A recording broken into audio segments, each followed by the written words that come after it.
नमस्कार दोस्तों, स्वागत है आपका आज के मुख्य समाचार में, जिसमें सबसे पहली बड़ी खबर में जिक्र होगा कि राहुल गांधी का बड़ा ऐलान, जिस दिन सत्ता में आएंगे कूड़ेदान में फेंक देंगे तीनों कृषि कानून। जी हां दोस्तों, जो मोदी सरकार किसानों के लिए काला कानून लाई है उसको कूड़ेदान में फेंक देगी कांग्रेस, ये बड़ा बयान दिया है। इसी के साथ दूसरी बड़ी खबर में आपको बताएंगे कि हाथरस मामले में सीबीआई जांच सुप्रीम कोर्ट की निगरानी में हो, ये बड़ी मांग कांग्रेस ने की है। और तीसरी बड़ी खबर में जिक्र होगा कि हाथरस केस में राहुल गांधी और प्रियंका गांधी के साथ जो दुर्व्यवहार हुआ उसको लेकर कांग्रेस सोमवार को करेगी मौन सत्याग्रह। तो दोस्तों, हर एक खबर की गहराई में आपको ले जाएंगे, लेकिन उससे पहले अगर आपको भी ऐसा लगता है कि हाथरस मामले में कार्रवाई करने से भारतीय जनता पार्टी बच रही है, तो आप अभी इस वीडियो को लाइक कीजिए और इस लाल बटन को दबा के इस चैनल को फ्री में सब्सक्राइब करके घंटी बजाकर कमेंट में लिखिए जय हिंद। रुक करते हैं तमाम बड़ी खबरों की तरफ।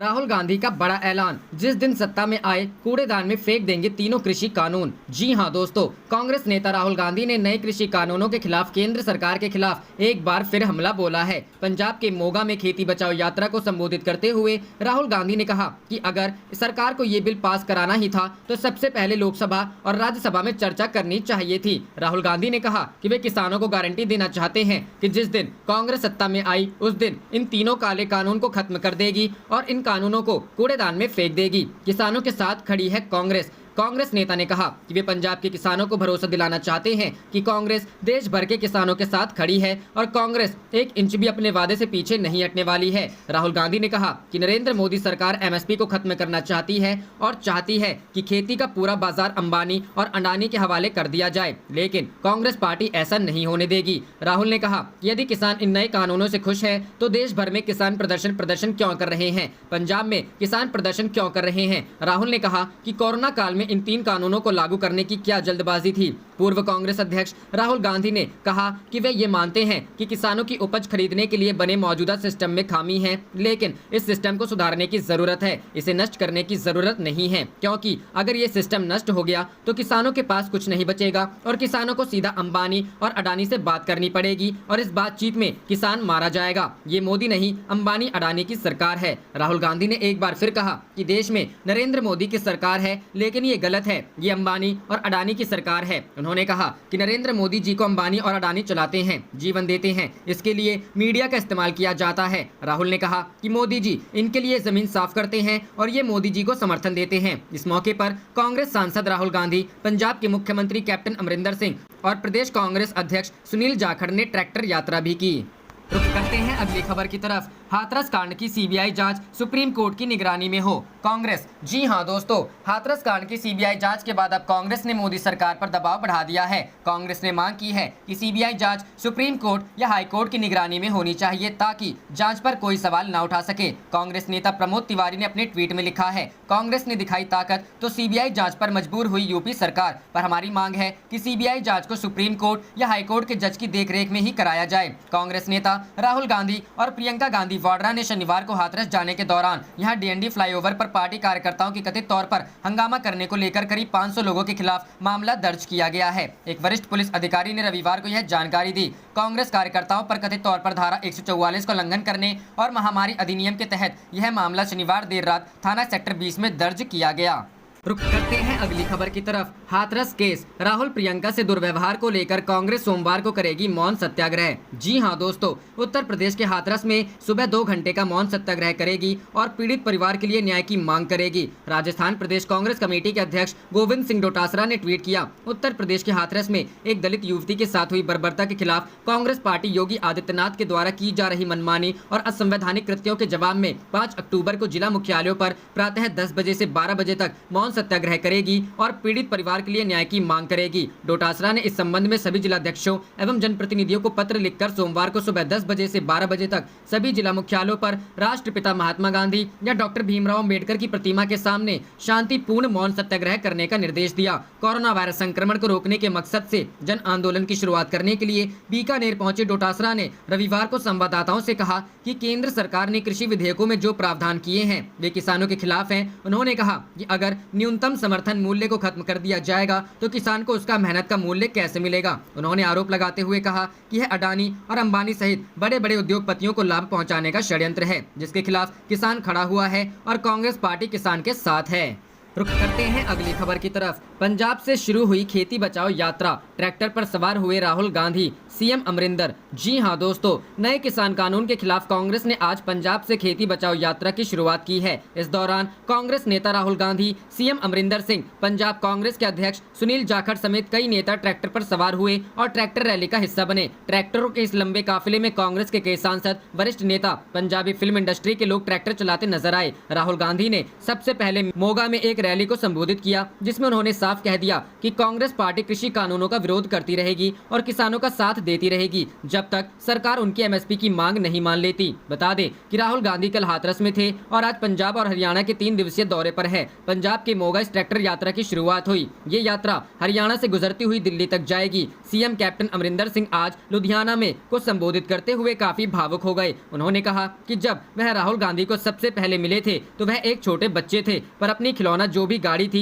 उसको ठीक कर रहे थे। कैप्टन अमरिंदर सिंह ने कहा, राहुल गांधी की शख्सियत एक बहुत सुलझी हुई शख्सियत है। यही शख्सियत इस देश को आगे बढ़ा सकती है। उन्होंने आगे कहा कि मैं अकाल पुरख के चरणों में अरदास यात्री प्रार्थना यानी प्रार्थना है कि वाहे गुरु इस शख्सियत को हमारे हिंदुस्तान में फतेह बख्श, ताकि हम इस देश को ऐसी हुकूमत बनाए जहां पर हर एक हिंदुस्तानी एक बराबर समझा जाए। खेती बचाओ यात्रा के दौरान किसान जगह जगह पर राहुल गांधी को मिट्टी मक्का दान दे रहे हैं। हर नुक्कड़ और चौराहे पर किसान राहुल गांधी का स्वागत करते नजर आए। रुख करते हैं अगली खबर की तरफ। दिल्ली बीजेपी में बगावत की सुगबुगाहट, बिहार में एनडीए में खटपट। जी हां दोस्तों, भारतीय जनता पार्टी की दिल्ली यूनिट की नई टीम में कुछ नेताओं का चयन न होने से पार्टी में अब बगावत के सुर उठने लगे हैं। पार्टी के प्रवक्ता हरीश खुराना और दिल्ली में विधानसभा चुनाव लड़ चुके तजिंदर पाल सिंह बग्गा जैसे नामों ने नई टीम के गठन के खिलाफ सबसे पहले आवाज बुलंद की है। बग्गा ने तो सोशल मीडिया पर भी अपनी नाराजगी जाहिर की। दूसरी तरफ बिहार में भी एनडीए के बीच खटपट की खबरें हैं। दरअसल लोजपा और जेडीयू के बीच तकरार की वजह से राज्य में अब तक सीट बंटवारे पर सहमति नहीं बन पाई है। इससे भाजपा को भी नुकसान का खतरा सता रहा है। दिल्ली में क्यों नाराज है संगठन के नेता?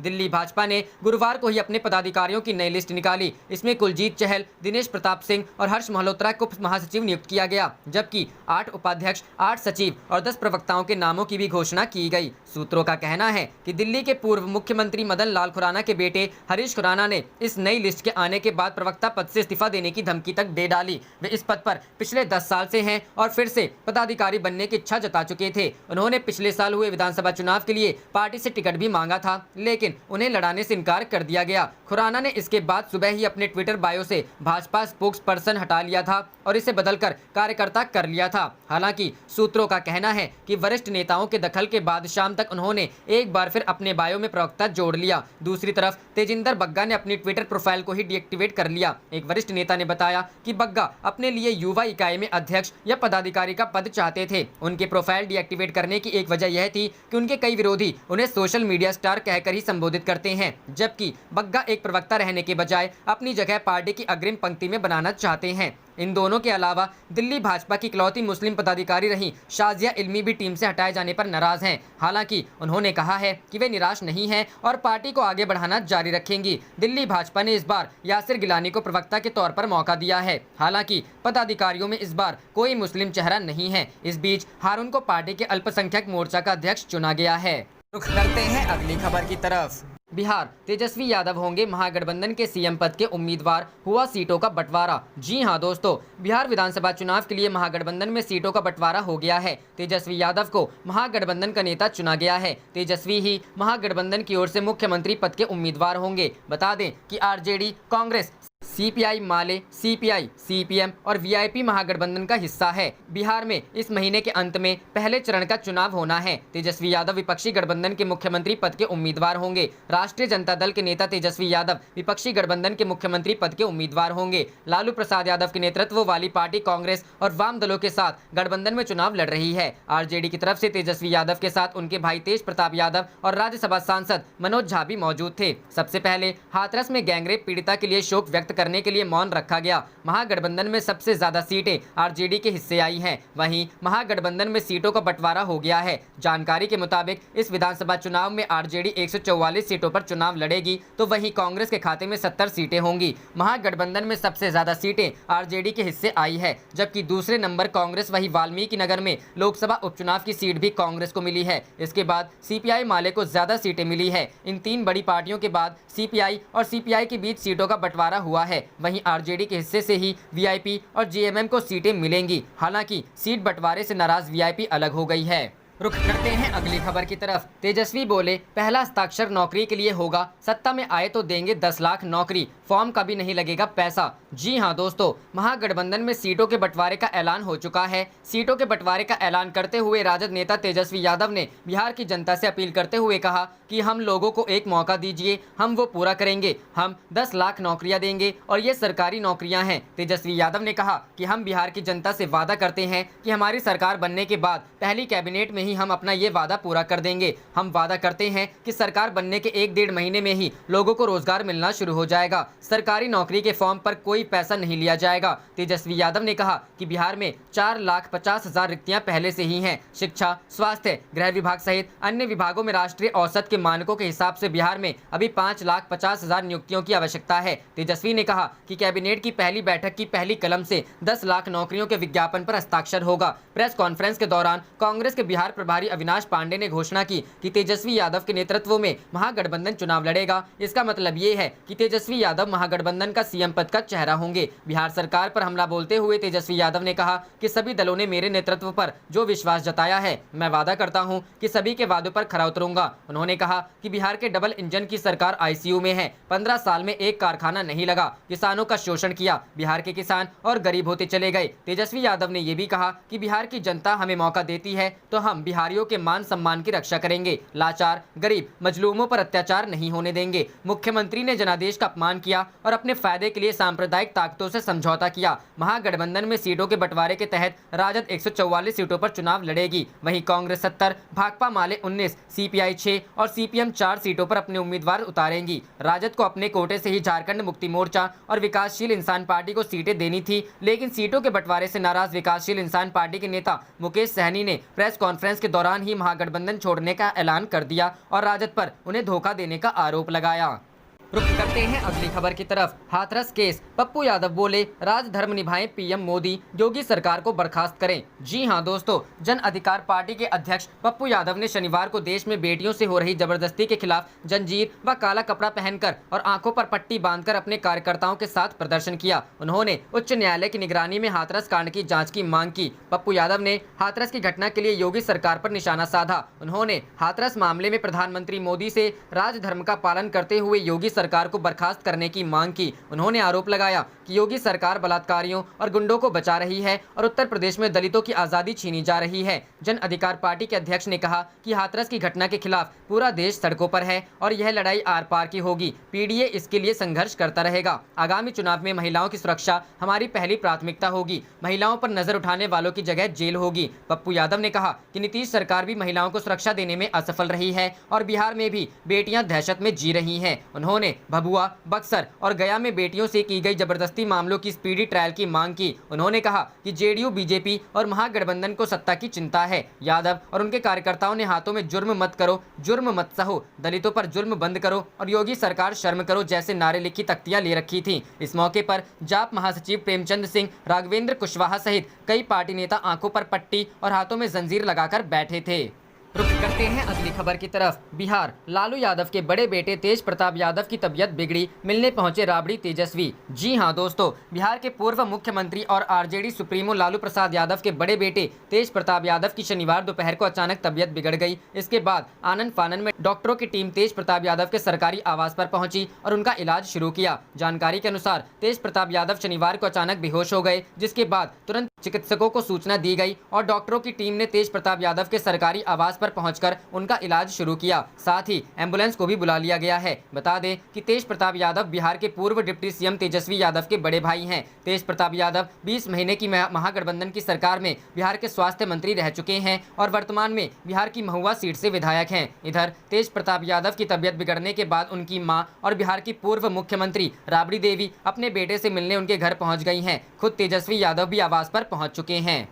करते हैं अगली खबर की तरफ। मामले में योगी सरकार पर बोला बड़ा हमला, कहा मिटा दिए घटना के सारे सबूत। जी हां दोस्तों, नेता प्रतिपक्ष उत्तर प्रदेश राम गोविंद चौधरी ने हाथरस मामले में योगी सरकार पर बड़ा हमला बोला है। उन्होंने शनिवार को आरोप लगाया कि सरकार ने हाथरस घटना के सारे सबूतों को मिटा दिया है। राम गोविंद चौधरी ने कहा कि पीड़िता की मौत के बाद उसके शव का पोस्टमार्टम डॉक्टरों के पैनल से नहीं कराया गया। उन्होंने आरोप लगाया कि सरकार के इशारे पर हाथरस जिला प्रशासन ने इस जघन्य घटना के सारे सबूतों को मिटा दिया। सबूत मिटाने के बाद सरकार अब पीड़िता के परिवार को फंसाने की साजिश रच रही है। इस मामले में मुख्यमंत्री योगी आदित्यनाथ पर निशाना साधते हुए नेता प्रतिपक्ष ने कहा कि मुख्यमंत्री को प्रचार करने का समय है, इसके लिए वह प्रदेश भर में दौरा कर रहे हैं, लेकिन हाथरस जाकर पीड़िता के परिवार से मिलने का समय उनके पास नहीं है। नेता प्रतिपक्ष ने आगे कहा कि शुक्रवार को गांधी जयंती के अवसर पर जब पूरी दुनिया अहिंसा दिवस मना रही थी, उसी समय उत्तर प्रदेश में समाजवादी पार्टी के लोगों पर यहाँ की सरकार लाठीचार्ज कर रही थी। उन्होंने कहा कि पार्टी नेतृत्व के निर्देश पर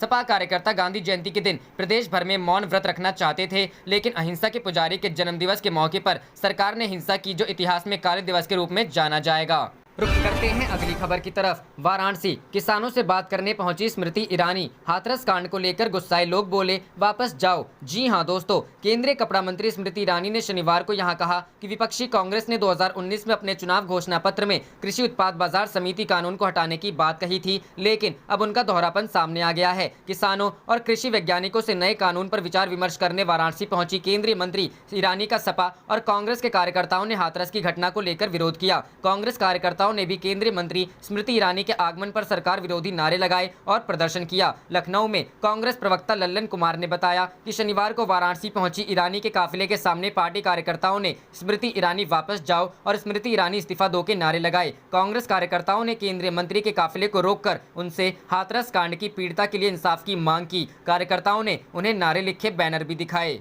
रुक करते हैं अगली खबर की तरफ। निर्भया की वकील लड़ेंगी हाथरस की बेटी का केस, सुप्रीम कोर्ट जाने की हुई तैयारी। जी हां दोस्तों, उत्तर प्रदेश के हाथरस में युवती का मुकदमा दिल्ली की निर्भया की वकील रही सीमा समृद्धि कुशवाहा लड़ेंगी। खुद सीमा कुशवाहा ने बातचीत में बताया है कि 2 दिन पहले ही हाथरस पहुंचकर पीड़िता के परिवार से मिली सीमा को परिवार ने भी मुकदमा करने की मंजूरी देने के साथ ही पूरी घटना की जानकारी दी है, लिहाजा वे इस मामले को सुप्रीम कोर्ट ले जाने को लेकर तैयारियां कर रही हैं। एडवोकेट सीमा समृद्धि कुशवाहा ने बताया कि पीड़िता के भाई से हुई फोन पर बातचीत के बाद वे हाथरस परिवार से मिलने पहुंची, जहां उन्हें मिलने से रोक दिया गया था। हालांकि इसके बाद भी पीड़िता का चचेरा भाई उनसे मिलने दिल्ली पहुंचा, जहां मुकदमा करने को लेकर सभी जरूरी बातें फाइनल हो गई हैं। इसके साथ ही परिवार से वकालतनामा पर हस्ताक्षर कराने की प्रक्रिया पूरी की जा रही है। वे बताती हैं इस मामले पर सुप्रीम कोर्ट में अर्जी दाखिल की जाएगी। हालांकि अभी उत्तर प्रदेश सरकार की ओर से गठित की गई एसआईटी की रिपोर्ट का इंतजार किया जा रहा है। बताया जा रहा है कि 12 अक्टूबर को यह रिपोर्ट आनी है, जिसे देखने के बाद ही अब मुकदमा फाइनल करेंगे। अगर एसआईटी की रिपोर्ट में कमियां नजर आएंगी या किसी का कोई बयान दर्ज नहीं हुआ होगा या चीजें बदली हुई होंगी, तो उससे पहले इलाहाबाद हाईकोर्ट भी मूव कर सकते हैं और कोर्ट से निर्देश देने के लिए अपील करेंगे, जिसमें कोर्ट संज्ञान लेने से पहले इस मामले के विभिन्न एंगल से दोबारा जांच का आदेश दे सकता है। पीड़िता के गांव में दूसरा पक्ष किसी भी तरह से लड़कों को बचाने की कोशिश में जुटा है। इसके लिए वे इस परिवार और मदद करने वालों को भी नुकसान पहुंचा सकते हैं, लिहाजा इस मामले को हम दिल्ली में ट्रांसफर करवाने की पूरी कोशिश भी करेंगे। रुख करते हैं अगली खबर की तरफ। हाथरस कांड पर आगरा में बवाल, वाल्मीकि समाज और पुलिस में पथराव, बोले नहीं उठाएंगे कूड़ा। जी हां दोस्तों, हाथरस कांड को लेकर यूपी के आगरा में शनिवार को जमकर बवाल हुआ। इस दौरान वाल्मीकि समाज के लोग और पुलिस के बीच जमकर पथराव हुआ। अंग्रेजी न्यूज चैनल एनडीटीवी की खबर के मुताबिक 2 दिन पहले वाल्मीकि समाज के लोगों, खासकर शहर में साफ सफाई करने वाले, ने कहा कि वे शहर में कूड़ा नहीं उठाएंगे। ऐसा इसलिए क्योंकि वह इस मामले में प्रदेश सरकार के रुख से खफा हैं। उनका कहना है कि जिस तरह से योगी सरकार ने मामला हैंडल किया वह ठीक तरीका नहीं था। मीडिया रिपोर्ट के मुताबिक यही वजह थी कि ये लोग ना तो सफाई कर रहे थे, ना ही वहां नगर निगम की गाड़ियां कूड़ा उठाने के लिए आने दे रहे थे। इसी को लेकर बाद में पथराव हुआ। हालांकि थोड़ी देर बाद में हालात पर काबू पाया गया। आगरा सिटी के एसपी बीआर प्रमोद ने समाचार एजेंसी एएनआई को बताया कि पुलिस हालात पर निगाह बनाए हैं। हमारी साइबर टीमें सोशल मीडिया पर आपत्तिजनक पोस्ट भी चेक कर रही है। मेरी सभी से अपील है कि लोग शांति बनाए रखें। इसी बीच पूर्व कांग्रेस चीफ राहुल गांधी और उनकी बहन प्रियंका गांधी वाड्रा 35 सांसदों के प्रतिनिधिमंडल के साथ हाथरस के लिए रवाना हुए थे। कांग्रेसी प्रतिनिधिमंडल के हाथरस जाने के मसले पर पार्टी नेता केसी वेणुगोपाल ने मीडिया से कहा, हमारा मकसद सिर्फ परिवार से मिलना और उनकी शिकायतें सुनना है। केंद्रीय मंत्री स्मृति ईरानी ने कहा है, जनता ये समझती है कि उनकी हाथरस की तरफ कूच राजनीति के लिए है, इंसाफ के लिए नहीं। हालांकि कांग्रेस के प्रवक्ता रणदीप सुरजेवाला ने ट्वीट कर मोदी के मंत्री से पूछा, स्मृति ईरानी सिर्फ इतना बताइए, आदित्यनाथ को चूड़ियां भेंट करने कब जाएंगी। इसी बीच नोएडा नोएडा में दिल्ली नोएडा डायरेक्ट फ्लाईवे के टोल प्लाजा पर कांग्रेस नेता राहुल गांधी की अगुवाई में हाथरस की ओर कूच कर रहे अन्य नेताओं के आगमन के मद्देनजर बैरिकेडिंग का सुरक्षा बढ़ाई गई। रुक करते हैं अगली खबर की तरफ। राजद सांसद ने नए कृषि कानूनों को सुप्रीम कोर्ट में दी चुनौती, कहा शोषण वाली व्यवस्था बन जाएगी। जी हां दोस्तों, राजद सांसद मनोज झा ने हाल ही में लागू किए गए 3 कृषि कानूनों की संवैधानिक वैधता को सुप्रीम कोर्ट में चुनौती दी है। उन्होंने कृषि कानूनों को मनमाना और भेदभावपूर्ण बताते हुए कहा है कि इनसे बड़े कॉरपोरेट घरानों द्वारा सीमांत किसानों का शोषण किया जाएगा। उल्लेखनीय है कि संसद ने हाल ही में 3 कृषि विधेयकों को मंजूरी दी है। आप देख रहे थे आपका अपना चैनल जय हिंद जय भारत।